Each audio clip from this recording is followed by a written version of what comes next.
Hi everyone, my name is Cynthia. Let's talk books. Today I'm here to talk about a book that I ended up loving so much. It is Second Chance at Rancho Lindo by Sabrina Soul. I discovered Sabrina Soul's romances a couple of years ago, maybe now a few years ago, but I haven't read all of her romances yet, but this is her latest book, and especially after reading her previous women's lit book, I just knew I wanted to read this one, and I was not disappointed. This was a 5-star read for me, and it was really like my enjoyment of it. The tropes are not going to work for everybody because that's just how reading works, especially reading romance is so dependent on tropes. But I think that if it sounds interesting to you, you should really consider picking up this book. So let's talk about what it's about. So our main hero, Gabe, is coming back to his family ranch in California after being in the military and having a significant injury that has basically ended his military career. He's back at the family ranch and he is becoming reacquainted with Nora. Nora has been part of the ranch for a long time. She basically grew up on the ranch, spending time there with her aunt and uncle who worked at the ranch. But she was also in and out of there. But regardless, they basically grew up together on the ranch so they have a past. Gabe comes back and he doesn't recognize Nora. And she, however, has had this lifetime crush on Gabe and has had heartbreak when it comes to him, and he has no clue any of this is happening. So it's a kind of second chance romance, childhood friends to lovers. I don't usually gravitate towards those tropes, but they really worked for me in this book for a few different reasons. I think one, because of the types of struggles we see Gabe dealing with. One is PTSD from his life in the military, but also his struggles. Hi everyone, this is Lincoln. He wanted to say hi today. His struggle with identity and finding his place in the world. This is something that has been a lifelong issue for him because apparently he needs to tell you about the book now. Because he... Oh, sorry. Lincoln, you're distracting me. Because his family has owned this ranch for various generations, and so it's been his whole life, it's been expected that he and his brothers are going to take over running the ranch. Well, Gabe has been fighting those expectations his whole life. He wants a chance to figure out where he belongs on his own without that family expectation. That is a really common theme in Latinx families, and so I think a lot of people will identify with that, the sense of, wait, everybody else seems to accept this element of our family, of our culture, but I don't know if I want this. I'm not rejecting it. I just want a chance to figure things out on my own. And that felt just so real to me, even though that's not necessarily the thing I struggle with. All right, I really sympathize and understood Gabe quite a lot.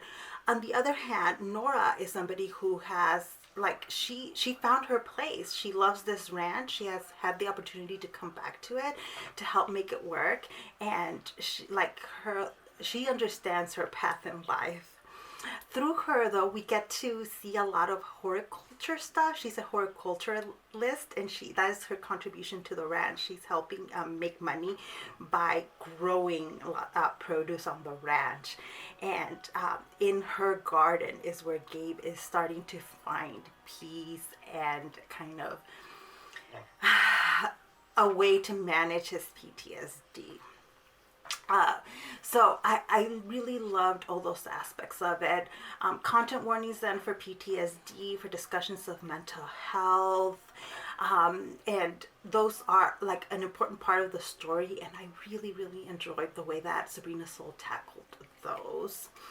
The other thing I really enjoyed was the discussions of the history of family ranches in California, and especially how they fit into a very long history of Mexican Americans in the United States, and particularly in California.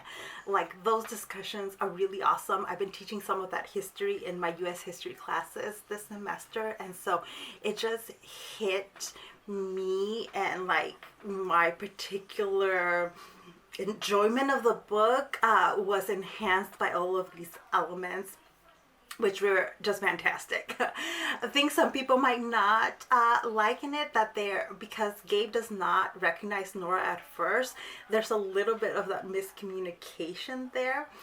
It worked for me because it's very clear that like it's going to be resolved, right? They're the main couple. He has to realize who she is, and also like everybody knows who she is.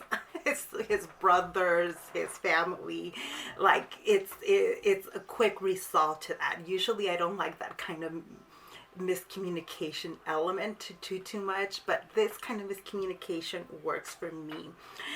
The other thing is the angst that Gabe feels about finding his place in the world. Like, it is clear to everyone that his place is in this ranch. It is clear to Nora, it is clear to his parents, to his siblings, and so there's a lot of frustration from the family at the fact that Gabe doesn't see that. He doesn't see that his place is very clear. But that was also relatable. Like, the idea of like, wait, you all see this clearly, but I need to be allowed to reach that point on my own. Like, he has his own journey to go through, and so he resists and he fights that everyone telling him what his place is, even though it's very clear to us, the reader, that, hey, this is your place. So there's for some readers that might be a little bit frustrating. I just found it extremely relatable, and an important part of his journey, and I really enjoyed his journey. This is also a closed door romance. You're going to need to be okay with that in the story. There is, the romance is a major part of it, and it's a slow build. These are two people who are getting reacquainted, figuring out who they are on their own, but also figuring out what they are to each other. And so there's a lot of respect there that Gabe needs to show to build trust with Nora.